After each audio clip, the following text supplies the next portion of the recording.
Alors, on est de retour chez Colic Édition cette semaine pour notre question de la semaine. Et cette semaine, on profite du passage des Pingouins de Pittsburgh au Centre Bell pour parler, bien sûr, d'une équipe qui a énormément de popularité au Québec depuis très longtemps, notamment en raison de deux noms que je pense qui sont assez connus. Mario Lemieux, Sidney Crosby. Ça me dit quelque chose. Disons que ça a occupé les pensées des amateurs des Pingouins depuis 30-40 ans maintenant. Puis ça doit être deux gars aussi qui, au niveau des cartes de hockey, ont eu un potentiel de revente et de marchandage incroyable. 100% raison. C'est deux joueurs qui sont ultra collectionnés, même encore aujourd'hui, même si Lemieux ne joue plus depuis 15 ans.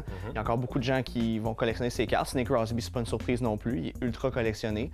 Deux cartes à retenir, évidemment, la carte recrue de Mario Lemieux en 1985 par O-Pee-Chee et la Young Guns de Sidney Crosby en 2005 par Upper Deck, évidemment. Deux gros classiques pour les collectionneurs des Pingouins. Et tu nous disais que c'est des cartes qui, même encore aujourd'hui, ont énormément de valeur. Oui, absolument. C'est sûr que la Mario Lemieux va dépendre de la condition. Les cartes plus anciennes, on sait que c'est très dépendant de ça. La Sidney Crosby, en général, sont en meilleur état. C'est des cartes qui peuvent aller à plusieurs milliers de dollars. Et pour notre question de la semaine, justement, on revient sur une année où Mario Lemieux jouait avec les Pingouins de Pittsburgh en 1991-92. Et on se demande combien de joueurs de cette édition des Pingouins en 91-92 ont éventuellement été intronisés au Temple de la renommée du hockey. SA 6, B 4 ou C 3? La réponse après la pause.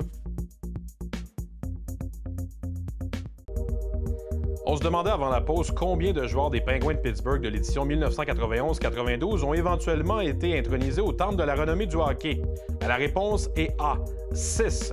Et évidemment, Pierre, il y a eu Mario Lemieux, celui-là, il était plutôt facile à deviner, mais pour les amateurs qui ont envie de les deviner, les autres, Paul Coffey, Ron Francis, Larry Murphy, Joe Mullen, Brian Trottier. Alors, de grands noms dans l'histoire du hockey.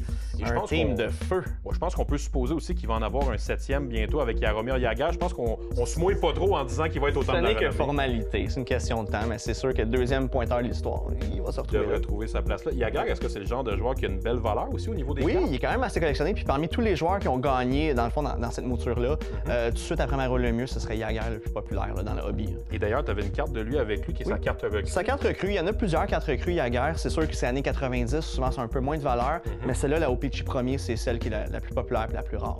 Merci beaucoup, Pierre. Merci. On se retrouve la semaine prochaine.